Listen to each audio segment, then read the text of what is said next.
ರಾಜಾಪುರ ಗ್ರಾಮದ ಹೊರವಲಯದ ಸುಡಗಾಡು ಸಿದ್ದರ ಕಾಲೋನಿಗೆ ಶಾಸಕ ಎನ್ವೈ ಗೋಪಾಲಕೃಷ್ಣ ದಿಢೀರ್ ಭೇಟಿ ನೀಡಿದ್ದಾರೆ.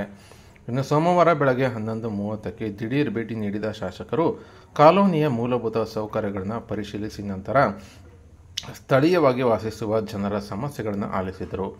ಇನ್ನು ಮಳೆ, ಗಾಳಿ, ಚಳಿಗೆ ಮೈಯೊಡ್ಡಿ ಇಲ್ಲಿ ನೂರಾರು ಅಲೆಮಾರಿ ಕುಟುಂಬಗಳು ಜೀವ ಭಯದಲ್ಲಿ ಜೀವನ ಕಳೆಯುತ್ತಿವೆ. ಇನ್ನು ರಸ್ತೆಯೊಂದು ಬಿಟ್ಟರೆ ಇನ್ಯಾವ ಮೂಲಭೂತ ಸೌಕರ್ಯಗಳು ಇಲ್ಲ ಎಂದು ನಿವಾಸಿಗಳು ಸಮಸ್ಯೆ ತೋಡಿಕೊಂಡಿದ್ದರು. ಈ ಬಗ್ಗೆ ಮಾಹಿತಿ ಪಡೆದ ಶಾಸಕರು ಶೀಘ್ರವಾಗಿ ಸಂಬಂಧಪಟ್ಟ ಅಧಿಕಾರಿಗಳ ಜೊತೆ ಮಾತನಾಡಿ ಸಮಸ್ಯೆ ಬಗೆಹರಿಸುವ ಭರವಸೆಯನ್ನು ನೀಡಿದ್ದಾರೆ. ಇನ್ನು ಈ ಸಂದರ್ಭದಲ್ಲಿ ಇಲಾಖೆ ಅಧಿಕಾರಿಗಳು, ಸ್ಥಳೀಯ ಮುಖಂಡರು ಮತ್ತು ಜನಪ್ರತಿನಿಧಿಗಳು ಹಾಜರಿದ್ದರು. ದಯವಿಟ್ಟು ಬೇರೆ ದುಡ್ಡು ಅಂದ್ರೆ ಬಂದ ಮುಂಜೂರಾಗಿ ಬಂದಿರೋದನ್ನ ಡೈವರ್ಟ್ ಮಾಡ್ಕೊಂಡ್ರು.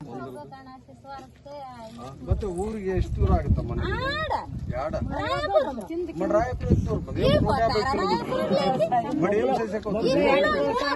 అది చేసాక అవుతుంది. ఇప్పుడు వచ్చేలేదమ్మా, కొంచెం టైం తీసుకుంటాం.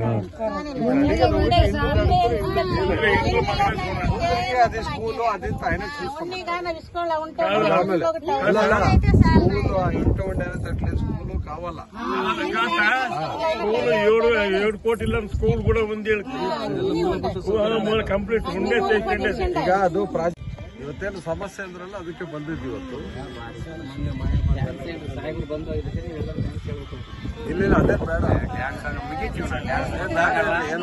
అందరూ చేతి మక్కండమ్మా, అందరూ పిల్లలు పెద్దోళ్ళు దేవుడు మంచి చేసి మన ఆలోచనతో ఇంకా నేను ఒక్కండమ్మా.